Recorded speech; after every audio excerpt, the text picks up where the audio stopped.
Mais tout de suite, le journal de la culture. Bonjour Lise Pressac. Bonjour François, bonjour à tous. Et qui commence par un record. Oui, un record de fréquentation dans les salles de cinéma, 213 millions de spectateurs. L'année 2019 est un très bon cru, une fréquentation en hausse de 6% par rapport à 2018 et surtout l'une des meilleures années depuis 50 ans, après l'année 2011 et surtout l'année 1966 qui avait comptabilisé 234,2 millions de spectateurs.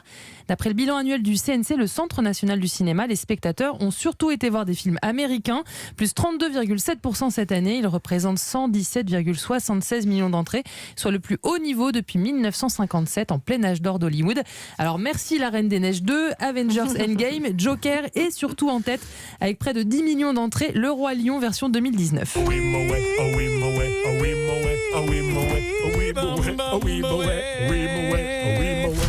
Et le cinéma français lui fait grise mine. La fréquentation est en baisse de 5,7% par rapport à 2018.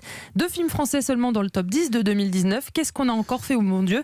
Et nous finirons ensemble de Guillaume Canet. Mais avec quand même 5 ou 6 films qui ont dépassé le million d'entrées et qui ont été rentables cette année. Et on peut y voir un aspect plus positif. C'est vrai. Cinéma toujours, les spectateurs vont se presser pour aller voir Deadpool 3 qui est en préparation. Oui, c'est l'acteur Ryan Reynolds qui incarne ce super-héros qui l'a confirmé. Nous y travaillons en ce moment avec toute l'équipe. Nous sommes dans les studios Marvel, c'est assez dingue, a-t-il déclaré à la télévision américaine.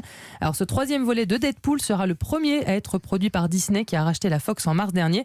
Espérons que la firme n'édulcore pas cet anti-héros politiquement très incorrect. Vous vous dites, c'est censé être un film de super-héros, mais le mec en costume vient de transformer l'autre mec en putain de brochette.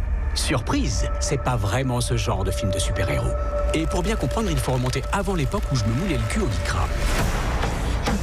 Voilà, pour l'ambiance. Le film est d'ailleurs interdit aux moins de 17 ans aux États-Unis. Deadpool 3 pourrait sortir en 2022 ou 2023. Alors un autre classement, qu'est-ce que Barack Obama nous conseille d'aller voir au cinéma? Oui, c'est devenu une tradition chaque année. Sur Twitter et Instagram, l'ancien président américain a partagé son top 18 des films de 2019.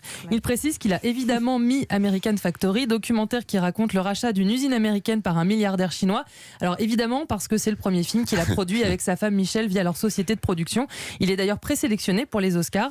Dans ce top 18, on trouve aussi Le Mans 66 avec Matt Damon et Christian Bale. Les Filles de Dr March qui sort demain sur nos écrans. Oui, on l'évoquait avec Margot Barallon hier. Exactement. Très beau film. The Irishman de Martin Scorsese qui est sorti sur Netflix. Amazing Race, le biopic d'Aretha Franklin. Ou encore l'excellent film Parasite, Palme d'Or à Cannes. Un classement auquel Barack Obama ajoute 3 séries qu'il trouve, je cite, aussi puissantes que des films. Fleabag saison 2, Watchmen et Unbelievable. Et avec ça, je suis d'accord. Fan de classement et de playlist, l'ancien président américain a également partagé sur les réseaux ses coups de cœur musicaux et littéraires de l'année.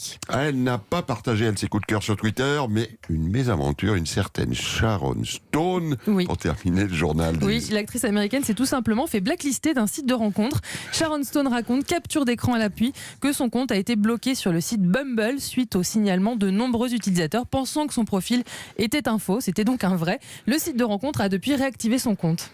Parfois, c'est trop beau pour être vrai. C'est ça. Merci Lise Pressac. À demain. Allez, musique.